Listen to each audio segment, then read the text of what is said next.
Ya, bismillahirrahmanirrahim. Assalamualaikum warahmatullahi wabarakatuh. Kepada yang terhormat Bapak Dr. Andas Haji Toto Fatoni, MPD, dan Ahmad Fajar Fadilah MPD selaku dosen pengampu di mata kuliah media pembelajaran. Perkenalkan, nama saya Poppy Nuraini sebagai moderator dalam presentasi kali ini, ditemani dengan rekan-rekan teman saya, Silvi Amalia, Siti Amelia Pasya, dan Yustika Priyantina. Baik, untuk mempersingkat waktu, materi pertama akan dipaparkan oleh Silvi Amalia. Kepada Silvi, saya persilahkan. Baik, terima kasih moderator yang sudah memberi waktu untuk saya. Yang pertama itu saya akan menjelaskan teknologi for learning. Nah, ada yang tahu nih teknologi for learning itu apa? Nah, teknologi for learning bisa kita katakan teknologi untuk belajar. Kami mendefinisikan teknologi untuk pembelajaran sebagai pola belajar mengajar khusus yang dapat diandalkan sebagai template untuk mencapai pembelajaran yang terbukti sangat efektif. Beberapa teknologi yang dibahas dalam bab ini secara khusus dirancang sebagai studi independen dan dengan metode kecepatan. Next. Nah, dalam teknologi pembelajaran ini ada beberapa pembelajaran. Yang pertama itu pembelajaran kooperatif. Pembelajaran kooperatif melibatkan kelompok-kelompok kecil yang heterogen dari siswa yang bekerja sama untuk mencapai tujuan atau tugas akademik bersama sambil bekerja sama, belajar kolaborasi dan keterampilan sosial. Nah, di sini ada contoh-contohnya. Yang pertama itu ada mahasiswa dasar dapat bekerja sama untuk merancang dan menghasilkan presentasi PowerPoint tentang topik yang berkaitan dengan konten sejarah yang dipelajari. Ini contohnya PPT yang berkonten sejarah. Next. Nah, adapun pembelajaran kooperatif ini ada gagasannya nih. Gagasan itu dapat didefinisikan sebagai konsep baru pembelajaran kooperatif sebagai pengguna instruksional kelompok-kelompok kecil sehingga siswa bekerja sama untuk menghasilkan pembelajaran mereka sendiri dan menangkap pembelajaran orang lain. Next. Nah, menurut Robert Slavin, Speaker Kagan, dan David dan Roger Johnson mengungkapkan bahwa pembelajaran kooperatif tidak hanya menghasilkan perolehan dan retensi konten pembelajaran yang lebih baik, tetapi juga mempromosikan keterampilan interpersonal dan berpikir yang lebih baik. Next. Di sini ada TAI atau Team Assistant Individualization. Mengikuti pola ini, yang pertama itu ada games. Nah, games itu bisa kita artikan sebagai permainan. Permainan adalah aktivitas di mana peserta mengikuti aturan yang ditentukan yang berbeda dari kehidupan nyata saat mereka berusaha untuk mencapai tujuan yang menantang. Nah, yang kedua itu ada perbedaan antara bermain dan kenyataan. Apa yang membuat games untuk menghibur? Kebanyakan orang tampaknya menikmati, menyampingkan aturan logis dan dari kehidupan sehari-hari. Sesekali dan memasuki lingkungan buatan dengan dinamika yang berbeda. Nah, yang ketiga itu ada tujuan. Biasanya memerlukan kompetensi individu melawan individu seperti dalam catur, kelompok melawan kelompok, seperti dalam bola basket atau individu terhadap standar seperti dalam golf. Nah, di sini ada keunggulannya nih. Yang pertama itu menarik. Permainan menyediakan kerangka kerja yang menarik untuk kegiatan belajar. Mereka menarik karena mereka menyenangkan. Yang kedua itu ada novel. Sebagai rutinitas keberangkatan di kelas. Games membangkit minat karena kebaharuannya. Suasana yang ketiga. Suasana senilai dan menyenangkan, santai dan menyenangkan yang dipupuk oleh permainan dapat sangat membantu bagi mereka yang menghindari jenis kegiatan pembelajaran terstruktur lainnya. Itu yang terakhir, waktu pada tugas. Permainan dapat membuat pelajar tertarik pada tugas yang berulang, seperti menghafal perkalian, terus juga menghitung, itu pasti bakal meningkatkan kesenangan bagi anak-anak. Terima kasih. Kembali ke moderator. Baik, terima kasih untuk pemaparannya Silvi. Kita lanjut nih ke materi berikutnya, akan dibacakan oleh Amel. Kepada Amel, saya persilahkan. Baik, terima kasih kepada moderator yang telah memberikan saya waktu untuk memaparkan materi. Nah, di sini ada beberapa permainan yang berhubungan dengan pembelajaran. Yang pertama ada perlombaan permainan matematika. Program MathPantleon adalah serangkaian permainan yang dirancang untuk membantu anak-anak menikmati matematika dan berpikir secara strategis. Program ini secara khusus menekankan pada penemuan strategi baru dan membaginya dengan tim atau kelompok, sportivitas yang baik dan bersenang-senang. Selanjutnya ada batasan dalam permainan ini. Yang pertama ada competition. Dengan adanya kompetisi ini menjadi kontraduktif bagi siswa yang kurang minat dalam bersaing. Yang selanjutnya ada distraction. Dengan adanya gangguan-gangguan yang terjadi dalam permainan menjadikan siswa lebih berhati-hati dan fokus dalam permainan. Yang ketiga ada poor design. Rancangan yang buruk dapat menyebabkan kekurangan yang fatal, contohnya seperti dalam mengatur waktu. Yang selanjutnya ada adding motivation. Permainan ini juga menarik karena bisa menambah minat siswa untuk mengetahui atau mempelajari sesuatu seperti aturan bahasa yang digunakan dalam permainan, dan siswa dapat menambah wawasan akan matematika karena seringnya latihan. Yang selanjutnya ada small group instruction. Dengan adanya grup kecil menjadikan siswa bersosialisasi dan bekerja sama melakukan pekerjaannya tanpa pengawas. Yang selanjutnya ada basic skill. Dengan permainan kompetisi ini juga meningkatkan keterampilan dasar siswa seperti pemahaman visual, pemahaman yang terarah, konsep angka, dan lain-lain. Yang terakhir ada vocabulary building. Contohnya seperti Scrabble, permainan olah huruf menggunakan papan atau kertas karton yang dicetak kotak-kotak seperti papan permainan ular tangga. Dengan permainan ini bisa menambah kosakata kita. Yang selanjutnya ada instructional games. Instructional game adalah salah satu metode dalam pembelajaran berbasis komputer. Instructional game tidak perlu meniru realita, namun dapat memiliki karakter yang menyediakan tantangan yang menyenangkan bagi siswa. Berikut adalah tahapan-tahapan dari permainan instructional game. Yang pertama ada aturan, tujuan, kompetisi, tantangan, hayalan, dan yang keamanan, dan yang terakhir adalah hiburan. Permainan selanjutnya adalah permainan untuk pembelajaran membaca. Membaca umumnya adalah keterampilan dasar yang paling ditekankan di tingkat sekolah dasar. Untuk itu, guru harus menemukan cara atau jalan agar peserta didik memiliki keterampilan dalam membaca, tetapi dengan cara yang menarik dan menyenangkan. Contoh dari permainan membaca ini adalah decoding. Yang selanjutnya ada comprehension. Menurut Raphael Simon Spiegel mengatakan bahwa banyak permainan sejenis ini, guru harus mengantisipasi dan memodifikasi materinya agar dapat diterima oleh peserta didik dengan baik dan menyenangkan secara instruksional. Berikut adalah contoh-contoh dari permainan yang mengandung pembelajaran bagi peserta didik, yaitu yang pertama ada spelling rummy. Spelling adalah kemampuan mengeja kata-kata dengan benar, termasuk upaya untuk mengeja sebuah kata dengan benar. Menurut Oxford Learners Dictionary, spelling adalah tindakan membentuk kata-kata dengan benar dari setiap huruf dan kemampuan untuk mengeja beberapa kata-kata tersebut. Kemampuan untuk mengeja suatu kata yang terdiri dari beberapa huruf secara tepat.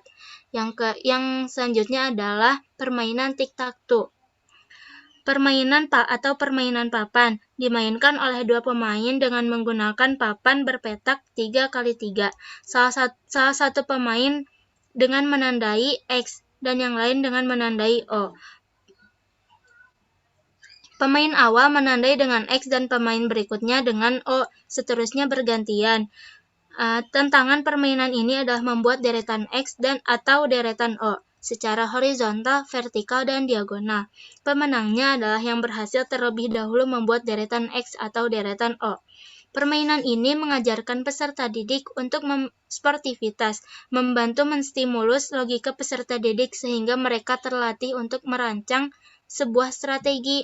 Ketika merancang permainan tic-tac-toe, peserta didik juga akan mengembangkan koordinasi, keterampilan motorik halus, serta keterampilan visual, melatih dan juga melatih konsentrasi. Di sini ada permainan simulasi. Simulasi adalah sebuah abstraksi atau kesederhanaan dari beberapa situasi atau proses kehidupan nyata. Dalam simulasi, peserta didik memainkan peran yang melibatkan mereka berinteraksi dengan orang lain atau dengan elemen simulasi itu sendiri. Yang selanjutnya ada simulator.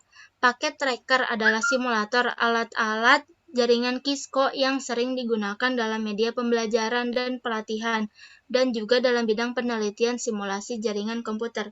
Tujuannya untuk menyediakan alat bagi siswa dan pengajar agar dapat memahami prinsip jaringan komputer dan juga membangun skill di bidang alat-alat jaringan Cisco. Selanjutnya ada kelebihan dan kekurangan dari simulasi.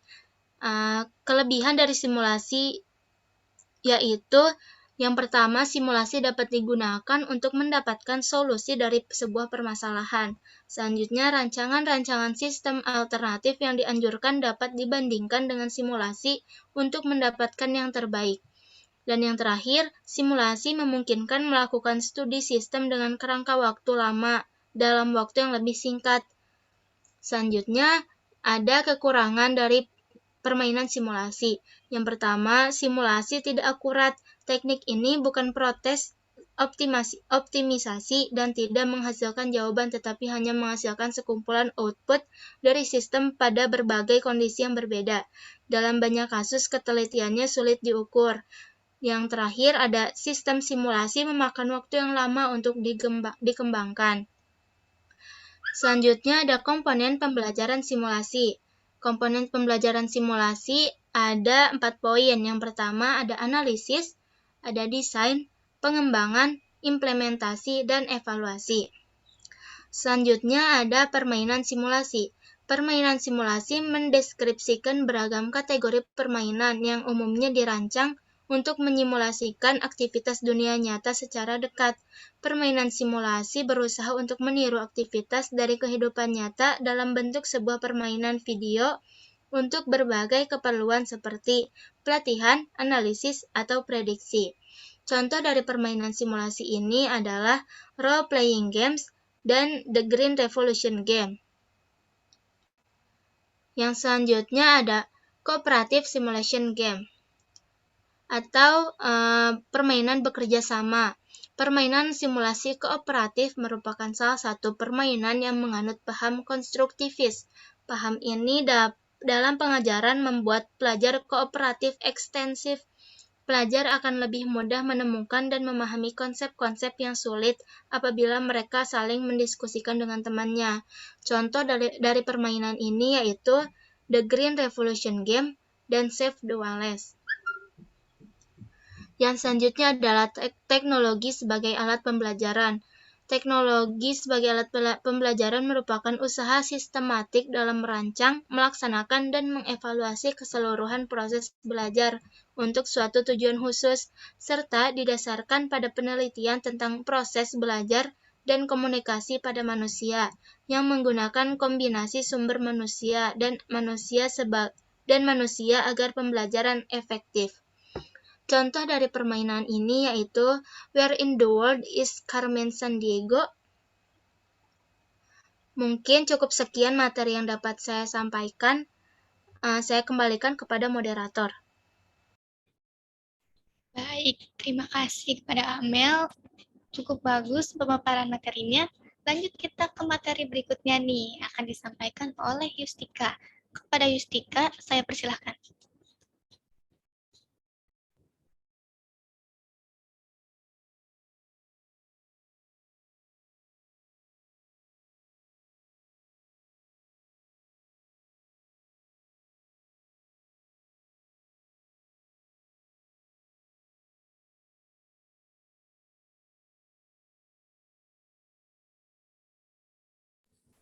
Baik, mohon maaf moderator. Terima kasih kepada moderator yang telah memberikan waktu kepada saya untuk menyampaikan pemaparan materi selanjutnya. Mohon maaf sebelumnya saya izin off cam karena jaringannya emang tidak stabil. Baik, langsung saja. Pemaparan saya yang pertama ada Learning Center. Learning Center atau pusat pembelajaran. Learning Center ialah tempat di mana suatu kegiatan tertentu dilaksanakan, dirancang untuk mendorong pembelajaran sendiri maupun kelompok, guna untuk memperoleh pengetahuan atau mengembangkan kemampuan melakukan praktik pembelajaran. Learning Center secara global adalah membangun edukasi yang mewadahi bermacam kegiatan belajar yang dibangun untuk umum. Kegiatan utama di dalam Learning Center adalah belajar dan prosesnya. Bisa di next. Baik, proses belajar bisa kita bedakan menjadi dua, ada belajar aktif dan belajar pasif. Belajar aktif bisa diartikan sebagai peserta didik yang melakukan serangkaian kegiatan yang melakukan keaktifan dan interaksi timbal balik. Dan belajar pasif bisa kita artikan metode pembelajaran interaksi yang tidak menimbulkan interaksi langsung berfokus pada guru. Siswa hanya mendengarkan penjelasan dari guru. Bisa di next. Berdasarkan ruang praktiknya, Learning Center bisa kita bedakan. Berdasarkan ruang praktiknya, Learning Center mempunyai dua tempat, ada ruang basah dan ruang kering. Ruang basah di sini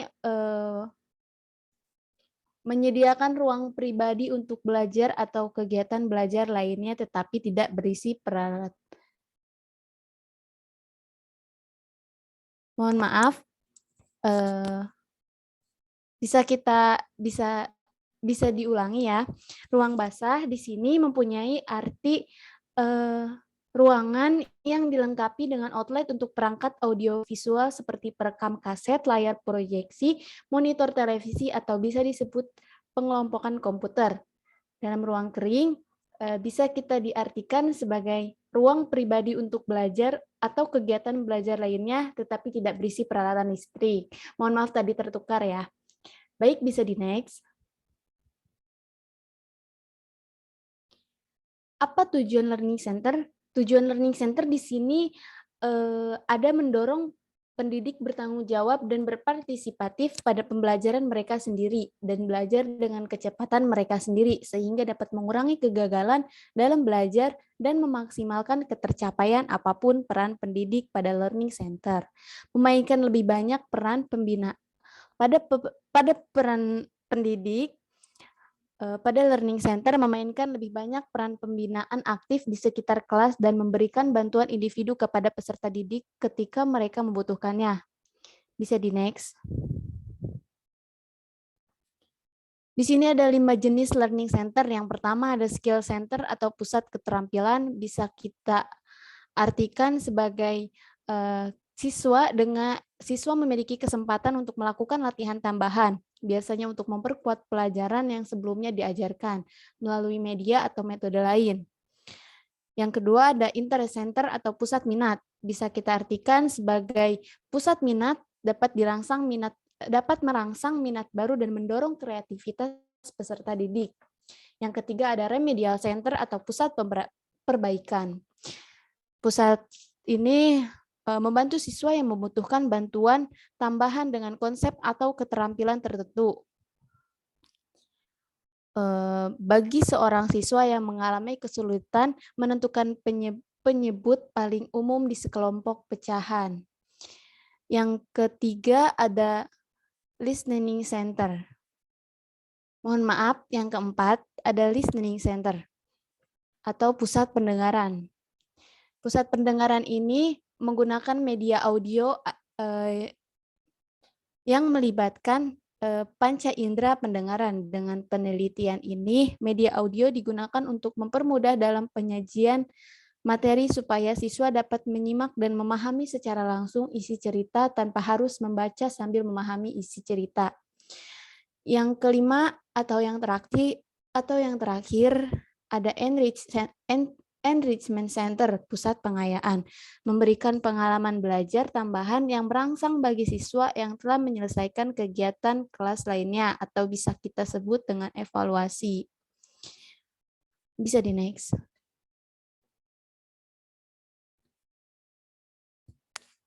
Cara merancang modul untuk pusat pembelajaran atau learning center. Modul harus menarik perhatian siswa, memperkenalkan topik, menyajikan konten baru, memberikan kegiatan latihan dan umpan balik, menguji penguasaan, dan menetapkan remediasi atau pengayaan lanjutan. Hampir semua teknik individu dan kelompok kecil ditulis dalam bab ini tergantung pada modul instruksional sebagai inti dari setiap kegiatan individu atau kelompok. Bisa di next. Baik, di sini ada bagian-bagian dari modul. Apa saja sih bagian dari modul?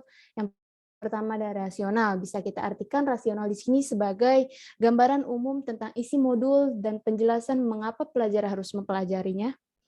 Yang kedua ada tujuan. Tujuan di sini menyatakan dalam istilah kinerja apa yang diharapkan diperoleh pelajar dan mempelajari modul. Yang ketiga ada tes psikotes. Tentu untuk menentukan apakah pelajar telah menguasai keterampilan persyaratan yang diperlukan untuk memasuki modul. Yang keempat ada materi multimedia, guna berbagai media untuk melibatkan peserta didik secara aktif dan memanfaatkan sejumlah indera mereka. Sebagian besar format media cocok untuk digunakan dalam modul. Yang kelima ada kegiatan belajar. Semua metode yang dijelaskan dalam bab pertama dapat digabungkan ke dalam modul, memiliki berbagai metode dan media meningkatkan minat kebutuhan siswa. Yang keenam ada uji diri. Untuk memberi siswa kesempatan untuk meninjau dan memeriksa kemajuan mereka sendiri. Yang ketujuh ada teks akhir atau menilai apakah siswa telah menguasai tujuan modul. Bisa di next. Baik, bagaimana cara mengelola interaction dengan modul?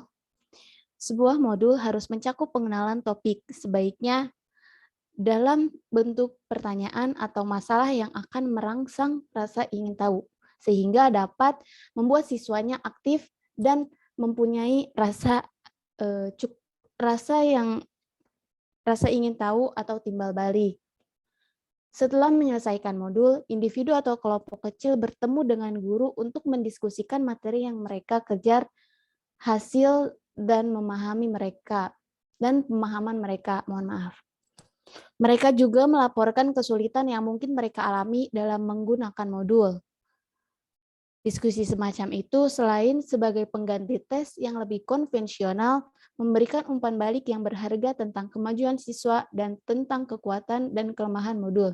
Jika pembelajaran sudah dapat dipahami dengan baik, maka pembelajaran bisa dilanjutkan ke materi selanjutnya. Bisa di next.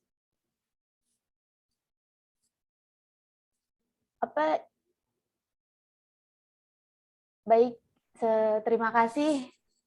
Segitu pemaparan dari saya. Mohon maaf apabila banyak kesalahan kata dari saya. Saya kembalikan kepada moderator. Baik, terima kasih Yustika atas pemaparan materinya. Lanjut ke materi terakhir akan disampaikan oleh saya. Apa itu program interaction? Instruksi program biasanya mengacu pada pembelajaran yang dilakukan oleh seorang individu menggunakan bahan cetak atau komputer. Bimbingan terprogram melibatkan tutor manusia yang bekerja satu lawan satu dengan seorang pelajar. Pengajaran terprogram biasanya prosedur sistematis bagi seorang guru untuk bekerja secara simultan dengan sekelompok siswa atau seluruh kelas. Next. Nah, ada kelebihan dan kekurangannya nih. Kelebihannya, kecepatan sendiri, latihan dan umpan balik dapat diandalkan dan efektif. Untuk kekurangannya, beberapa materi terprogram dirancang dengan buruk dan memiliki nilai yang kecil, pengulangan siklus yang sama, dan membajak melalui serangkaian langkah-langkah kecil yang tak ada habisnya, membebani rentan perhatian dan kesabaran banyak siswa. Waktu belajar mandiri yang lama tidak cocok untuk anak-anak yang lebih muda. Bahkan, siswa yang lebih tua dan orang dewasa lebih menyukai interaksi sosial dalam pembelajaran mereka. Next. Bimbingan belajar terprogram. Bimbingan belajar terprogram adalah metode pengajaran satu ke satu, di mana tanggapan tutor terprogram terlebih dahulu dalam bentuk instruksi tercetak yang terstruktur dengan cermat. Dalam program tipikal tutor ini, dan siswa mempelajari materi pembelajaran bersama-sama. Contohnya, jika siswa membaca kata dengan benar, puji dia lalu lanjutkan ke kata berikutnya. Jika siswa tidak dapat membaca kata atau membacanya dengan tidak benar, mintalah dia membuat suara individu dalam kata secara terpisah dan kemudian bantu dia menyatukan suara. Ikuti prosedur yang sama untuk setiap suara dalam kata, lalu lanjutkan padanya bagaimana memadukan suara yang terpisah. Next.